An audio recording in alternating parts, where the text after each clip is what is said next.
Всем привет, мы в городе Белгород, меня зовут Мурик Рахманов, мне 19 лет. Белгород самый интересный, самый необыкновенный, самый чистый. Просто хочется здесь жить до конца своей жизни. Но если честно, здесь скучно и неинтересно просто. Серьезно? Нет, конечно! Белгород спокойный, чистый, спокойный, комфортный город, везде магазины. Белгород — это первый в России город, который получивший звание город воинской славы. И я, Мурик Рахманов, самый амбициозный, самый дерзкий, самый наглый, ведущий за всю историю Орла и Решки. В Белгороде можно полетать на воздушном шаре.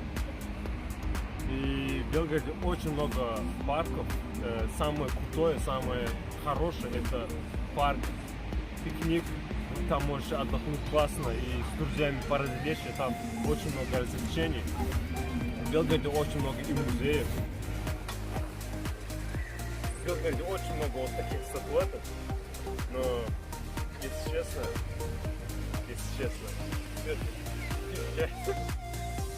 это один из самых главных достопримечательностей в центре города. Солнечные часы. Говорят, оно работает, когда солнечная погода. Но мы подождем, когда солнце выйдет. Короче, Белгород самый интересный, самый чистый, самый комфортный город во всей России. Если вы еще не побывали в Белгороде, то вы обязательно должны побывать хотя бы один раз в своей жизни, а то будете жалеть всю свою жизнь. Сейчас я вам спою свою новую песню. Оператор, дай вид, пожалуйста. Какой бит?